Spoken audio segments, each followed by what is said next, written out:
Sony recently had a quarterly earnings call where they went over the possible loss of revenue that they would have due to the tariffs that the Trump administration has been implementing towards China. Now, I just want to point out before we go any further that as of right now, the tariffs that were imposed by the Trump administration that were into the 130%, they have been rescinded and reduced for the next 90 days while China and the US try to come to some type of agreement. Okay. Now, with that being said, China has also reduced their reciprocal tariffs that they increased in the response to the US and the Trump administration hitting them with high tariffs to begin with. It was going back and forth for a while. Now it's kind of down and we have to wait and see what happens. Very volatile situation. I get it, but we're going to get into it. Okay. We're going to go over the Sony quarterly earnings call and what they told their shareholders and how they plan on making the money up that they might lose from the tariffs, because this is an estimation. They're not saying they lost it yet. In that call, they said they need to find 100 billion yen. And guess how they plan on doing it? You guessed it. They're going to pass it right on to the consumer. So we're going to go over it. We're going to go over the article. I'm going to link the article down in the description. A lot of people have been writing about it. So I'm sure if you just look up some keywords, you can see this quarterly earnings call that I'm talking about. But I just want to bring up, okay, temporarily, the tariffs are low. Like I said, okay. And in another video I had, a previous video, I think it was the Mario Kart video saying Mario Kart's not worth the 80. We shouldn't buy it for the 80, right? I talked about how these companies are using the tariff situation as the perfect scapegoat to go ahead and increase the prices for whatever it is they want to increase the prices on, because we know they've been wanting to do this for a while now, and now they have the excuse. And in that same video, I posed the question asking if the tariffs were decreased or if this situation went away in the future and everything went back to normal, do you think these gaming companies would reduce the cost of their consoles that they increase the price of, or the games that they increase the price of? Do you think they're going to say, okay, the tariffs are down, so we're going to go ahead and decrease the price and put them back to normal? No, it's not going to happen, right? We should all know that's not going to happen. If a company says that these prices are going up, we can believe that they intend to stay that way unless the sales are that bad that they are forced to bring the price down. Okay, so I posed that question last time, and I know it's very volatile. I know the tariffs are only down for 90 days while they're in discussions, while they're in negotiations. So I don't expect Microsoft to say, okay, we increased it because of the tariffs and now this is happening, so we're going to put the price back to normal. We still need to see long term, what does this look like on the economic side, right? When it comes to these two countries battling it out on an economic level. But still though, it's not happening. Okay. I don't like, no matter what happens, no matter how this shakes out, it's not going to happen. These companies aren't going to bring the prices back down. And that's a part of the problem that I always pose when I start talking about these companies increasing prices. Okay. So now think about it. Now, if the prices are high and if because Sony hasn't done anything yet, they haven't increased the prices yet, but obviously they're thinking about it. Okay. Nintendo broke down the door and now everyone's coming after that, right? So Microsoft already increased prices across the board. EA already made a statement saying they don't plan to increase prices, which kind of, it confused me. I was a little impressed at first, but then when I thought about it, I was like, they're probably doing this for their own good, right? And I had a video going over that as well. But people are starting to respond now that Nintendo kind of broke the barrier and broke down that door. And we haven't seen what Sony wants to do yet. We haven't seen their response, which is very interesting. Personally, I think that they were waiting for GTA to come out, and around that time, they were going to go ahead and increase the price because they know people are going to be on the hunt and on the lookout for consoles, specifically just to play GTA 6. That thing itself is going to be a console seller. So I think that's what they were holding out for. But now that we know that GTA has been delayed, it's like, what does that look like? Do they plan on doing it around the holidays? How are they going to pass on this price to the consumer, right? How are they going to do that? And let's go ahead and take a look. I have the article up right here. This article is from Forbes, and I'm just going to read out what they said on their quarterly earnings call. So they said, in terms of the tariffs, we are not just simply calculating the simple tariff prices to come up with 100 billion yen, but we are thinking about the current available information and looking at the market trend. We may pass the price and also shipment allocation. So we are taking different measures and managing to come up with 100 billion yen. And I just want to throw out that the 100 billion yen is around 680 million USD, just so we know exactly what we're talking about in terms of the US dollar. We're going to get into that in a minute. We're going to get into their net profit in a minute and how they can eat the cost. I'm going to get into that. Okay. Just stick with me. We're going to unpack this. So passing the price would be passing it to its consumers. Obviously the easiest way and the way that we all could think of them doing that is by increasing the price of the PS5 and the PS5 Pro. Now, how much is that going to be? Is it going to be $50, $80? We don't know. We're not there yet. But I just want to propose this. When all of these companies put up the price of their console, Nintendo, they haven't increased the price of the Switch 2, but they said they may in the future. They've already planted that seed.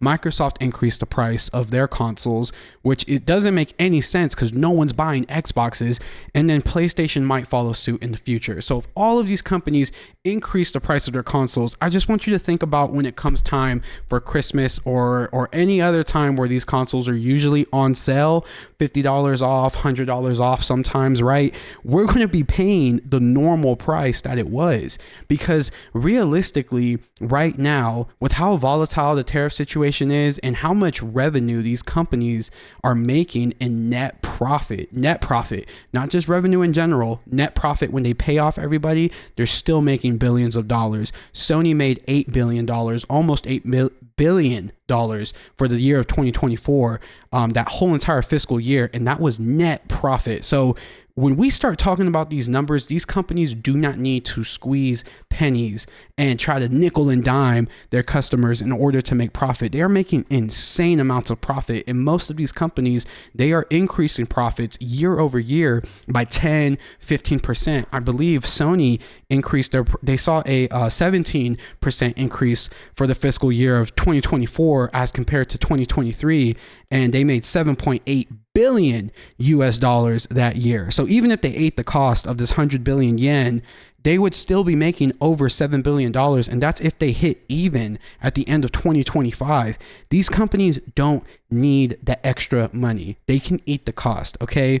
And I understand that these companies are trying to make money. That's the whole reason they're here. That's the whole reason they give us games and they give us the things we love.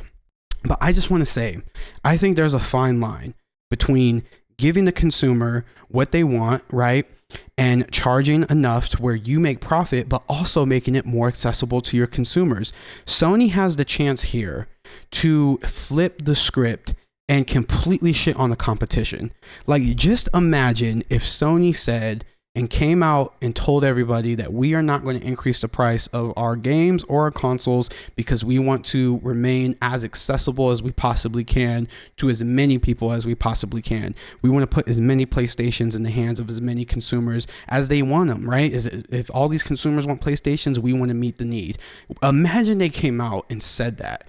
I mean, the PR alone, the free PR from everyone just being so positive and raving about Sony and PlayStation and how they're being the good guy. I mean, that alone would almost be worth the cost that they would eat, because they're still going to make $7 billion of net profit. And I bet you if they did that, they would sell so many consoles. They would sell so many games. They would be so successful in a market where they pretty much already dominated. I mean, Xbox isn't giving them a run for their money, right? So they would just widen the gap even more. If they were to do that, I think they would annihilate the competition, and they would see the numbers would reflect. They would get so many sales just from people knowing that they're not taking advantage of them, that they're not taking advantage of the situation in order to increase the prices. Now, of course, I don't know if these guys are friends with Nintendo and Microsoft, but they might be upset that they're kind of undercutting them and they're not increasing the prices, because these companies would love if they all walked together in lockstep and they all increased prices at the same time. So I'm sure they might have some friction there, but I would imagine that the sales would be worth it. The free PR would be worth it. I think that they would do tremendously well if they were to come out with some type of campaign like that and basically advocate for the player and not use this situation to take advantage and fuck their fan base. Because let's be honest, that's what Nintendo is doing. That's what Microsoft is doing. They're fucking their fan base. They know that these people can't do anything because no one's going to band together. Everyone's not going to band together and stop buying these consoles. I mean, the Switch 2, it kept selling out just during the pre-orders, and I'm sure a lot of it was scalpers. That's a conversation for another day. But these companies know that people are going to buy it anyway. So they're like, okay, the tariffs are here. It's a easy sellout, right? It's an easy way to get out of a rough situation where we normally otherwise wouldn't be able to increase prices. But now we have the scapegoat. We can just say it's because of the tariffs, and then we get away free, right? We get away free. We don't have to worry about it. People are going to talk shit, and then they'll forget about it in a few days, and everything will go back to the way it was. It just doesn't make any sense for me. Okay. And like I said, man, I just want to bring it back to this. I really think that there's a fine line between trying to make profit and then just trying to fuck your customer and nickel and dime your customer. And I tell people all the time they need to vote with their wallet, and no one listens, right? Like I feel like no one listens. I feel like a lot of people say that. A lot of YouTubers I watch, they say to vote with your wallet, and I feel like people hear them and they agree with them, but at the end of the day, they want to be entertained. They're going to go out, they're going to buy these games. But I think there is a fine line, and eventually people are going to get fed up with it. And I know there's been lots of videos on the game market crashing. I don't think that's going to happen, but honestly, if it did, I wouldn't be surprised, because there has to be a point where people get fed up and they're like, you know what, we know you're trying to fuck us at this point. We know you don't need the money. We know you're just being greedy. We know you just want your executives and your top suits to get more cars, more vacation houses, more yachts. Like, y'all don't need this money. You're laying off people. The people under you aren't getting paid adequately well. You'll use studios to squeeze a game out of them, and then you'll fire them all for some insane reason. Like, we know these things are happening, and eventually I feel like it is going to break, and people are going to say, fuck that, I'm not going to buy the console. Like, I don't know about you guys, but I really am reserved on buying the Switch 2, and I really don't think I'm gonna buy a Switch 2. I barely played my Switch 1, and there are some games that interested me on the Switch 2, but not enough to go out and buy it. That and the shit Nintendo has going on between their end user licensing agreement and them charging you to talk online with like a half-baked Discord ripoff. The shit they got going on over there is a completely different story for a completely different video that I may end up making. But I feel like at some point, your consumer and your fan base knows you're trying to fuck them. And at what point do they say enough is enough? I'm tired of getting fucked. That's what it comes down to, right? Like, when does the people, the people who are buying these products, when do they put their foot down and say enough is enough?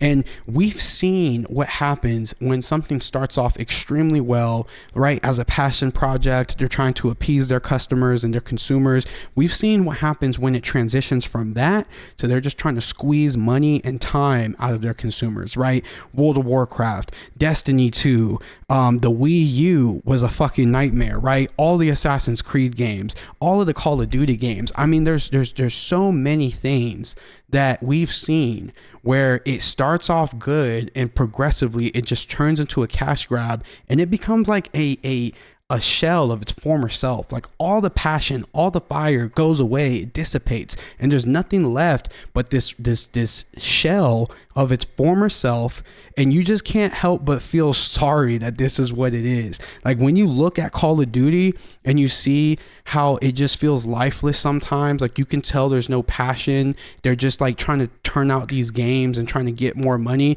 It's almost sad when you look at like what it used to be and how good it used to be and how it used to set trends, and it used to be that top game, that top echelon game. It's insane. We've seen what happens before when companies try to fuck their customers, and they're so focused on the profits, they're so focused on the money, they're so focused on the metrics, on the how many hours are our customers playing, how do we keep them playing longer, how do we get them to buy these skins, right?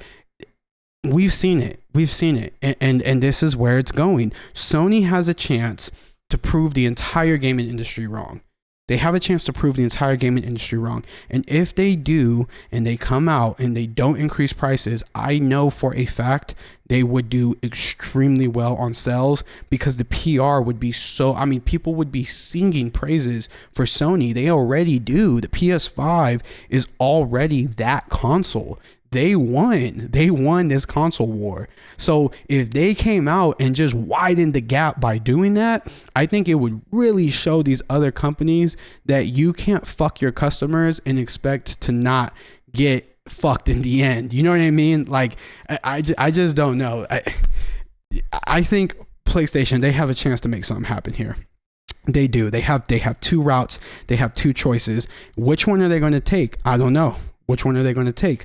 Let's wait and see. I would love for them to say they're not going to increase prices. They want to stay as accessible to as many people as possible. But let's see, man. At the end of the day, it is a big corporation. They are about that moolah. They got to make that money.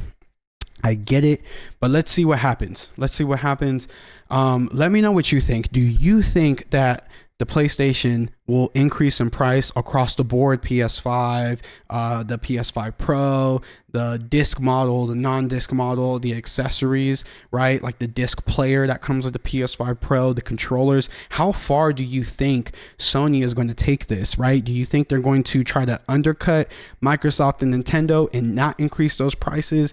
What do you think, man? Do you think I'm fucking tripping over nothing? Let me know, man. Let me know in the comments what you think. You decide. Like, comment, and subscribe, and I appreciate you for checking out this video.